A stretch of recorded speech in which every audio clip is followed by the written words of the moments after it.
నాకు కొంచెం తికుంది. కానీ దానికొక లెక్కుంది. ఈ డైలాగ్ పవన్ కళ్యాణ్ గురించి రాశారు. కానీ రియాలిటీకొచ్చేసరికి దర్శకుడు హరీష్ శంకర్‌కి ఈ డైలాగ్ బాగా సూట్ అవుతుంది. మనోడు మామూలుగానే ఆడియో లాంచ్‌ల్లో పంచుల మీద పంచులు వేస్తూ కౌంటర్‌లు ఇస్తూ ఉంటాడు. అలాంటిది మనోడిపై కౌంటర్ వేస్తే ఎక్కడైనా స్ట్రెయిట్ ఫార్వర్డ్‌గా మాట్లాడే తత్వం ఉన్న హరీష్ శంకర్ తాజాగా టాప్ సినిమాటోగ్రాఫర్‌కు హరీష్ శంకర్ గట్టి కౌంటరే ఇచ్చారు.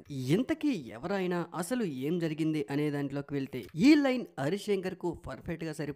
ఆయన జోలికొస్తే నిజంగానే మంటెక్కిపోతుంది వెదర్. తనపై షాకింగ్ కామెంట్ చేసిన చోటా కె నాయుడు గారికి ఒక బహిరంగ లేఖ విడుదల చేసి అందరికీ షాక్ ఇచ్చారు. ఈ లెటర్ ఇప్పుడు టోటల్ టాలీవుడ్ లోనే హాట్ టాపిక్ గా మారింది. హరీష్ శంకర్ రామయ్య వస్తావయ్య సినిమా తీసి దాదాపు 10 ఏళ్లు గడుస్తా ఉంది. ఆ సినిమాకి చోటా కె నాయుడు సినిమాటోగ్రాఫర్ గా వహించారు. ఆ టైంలో వీళ్ళిద్దరి మధ్యలో చిన్న చిన్న విభేదాలు వచ్చినా కూడా ఎలాగోలా సినిమాని కంప్లీట్ చేసుకుంటూ వచ్చారు. ఆ తర్వాత సినిమా చాలా పెద్ద డిజాస్టర్ అయింది. ఆ సినిమా లొకేషన్స్ లో దర్శకుడితో తనకి దర్శకుడికి చిన్న చిన్న విభేదాలు రావడంతో దర్శకుడికి నచ్చినట్లే తను షూట్ చేసుకుంటూ వెళ్ళిపోయా అంటూ ఒక ఇంటర్వ్యూలో చోటా కె నాయుడు చెప్పుకుంటూ వచ్చారు. సినిమా షూటింగ్ చేస్తున్నప్పుడు తను కొన్ని విషయాలు చెప్పాలనుకున్నా కూడా హరీష్ శంకర్ అస్సలు వినేవాడు కాదని, అస్సలు పట్టించుకునేవాడు కాదని, తనకి నచ్చినట్లే తీయమనేవాడని, చివరికి విసిగెత్తిపోయి తనకు ఎలా నచ్చితే అలా సినిమాని కంప్లీట్ చేశా అంటూ చోటా కె నాయుడు ఒక ఇంటర్వ్యూలో చెప్పుకుంటూ వచ్చారు. ఈ విషయంపై హరీష్ శంకర్ ఘాటుగా రియాక్ట్ అయ్యారు. ఆ టైంలో చోటా కె నాయుడిని పక్కన పెట్టి